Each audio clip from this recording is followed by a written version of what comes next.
Hey everybody, I'm JJ Johnson. You're watching Reality Survival. So this video is just going to be a real quick video talking about what I think are the top 5 skills for wilderness survival.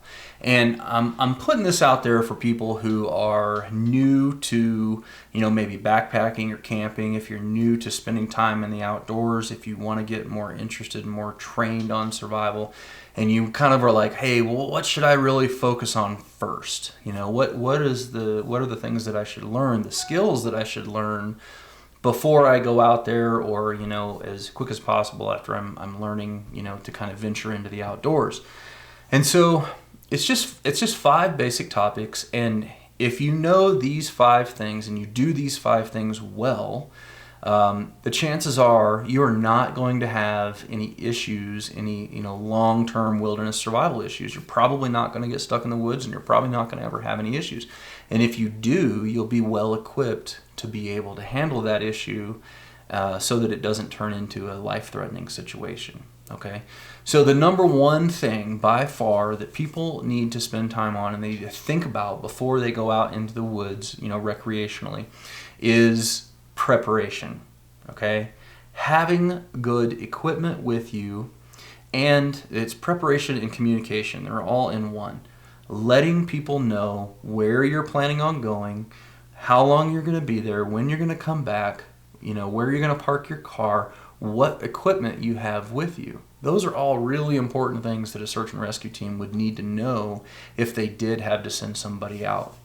On the preparation side of it, having the right equipment, having a good survival kit with you or a good day pack with you with survival gear in it is paramount. And I've done several videos on those. You guys could check those out. But having the right gear is important. I personally always take a little spot GPS with me, and that is so that I can directly contact search and rescue forces if I have any issues. Like say because I go out a lot of times, I'm by myself and I'm several miles away from anybody, and if I was to twist an ankle and not be able to walk out, or break a leg or something like that, I may have to call somebody in. And that works off of a satellite system, so you don't have to have cell signal or anything like that, and it's a pretty cool option. You can also send pre-canned messages with that as well. Anyway, I want to try to keep this moving as quick as I can. So number 1 is preparation and communication. Getting ready before you go out, letting people know where you're going and when you're going to be back, where you're going to park your vehicle and all that. Number 2 is first aid. If you know how to treat basic first aid, wilderness survival type situations.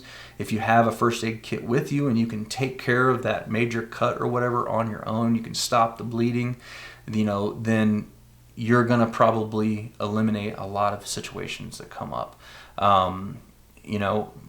Bleeding is a really easy one.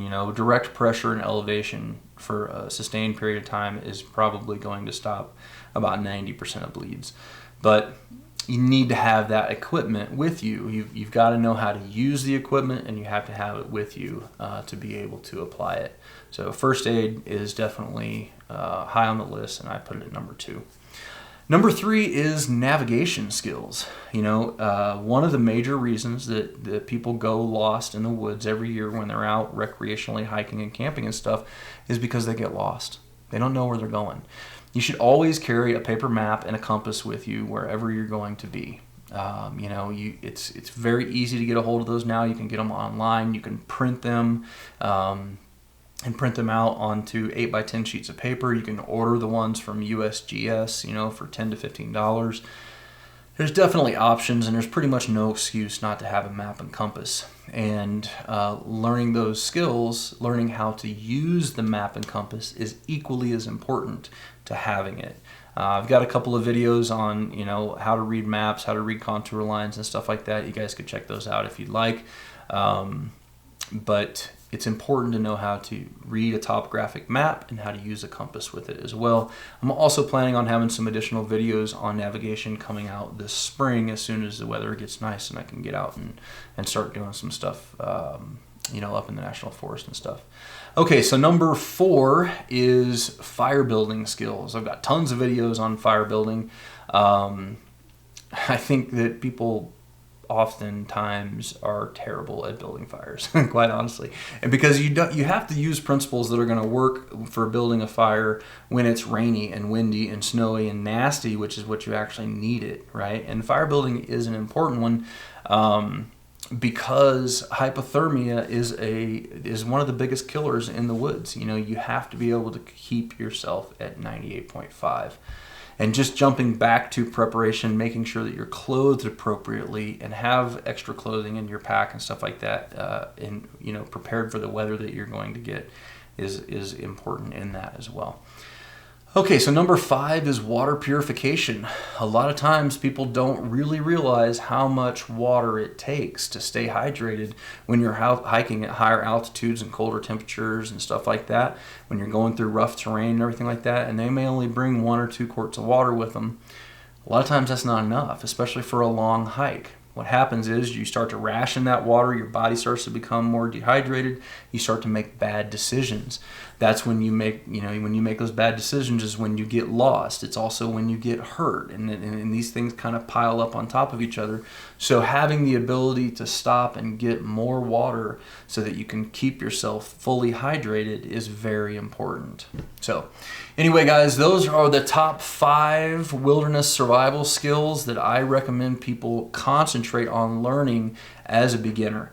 Once you get those, there are obviously other areas that you can get into. You can get more into bushcraft and all the longer term stuff. There's other types of communication and signaling you can go into, advanced fire building, and there's a lot of stuff that you can go kind of more in depth on. But these are the 5 basics that you really should be fairly proficient at before you go spending any time in a wilderness area, for any extended period or anything like that.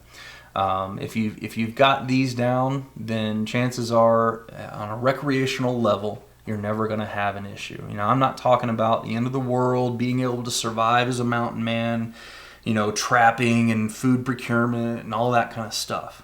I'm not talking about that. I'm talking about people that just want to take a pack, go hike out into the wilderness, enjoy the beauty, of the world around us and that kind of stuff. Maybe starting to train themselves a little bit more because they're worried about, an economic collapse or something like that.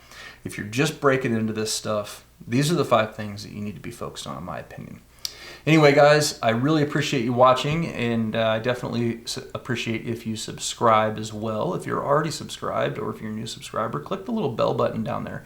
It's going to give you an email each time I upload a new video, and then you can choose to watch it or not. And it just works out well for me because it helps increase our viewership, and it works out good for you guys because then you don't miss the the videos in your feed.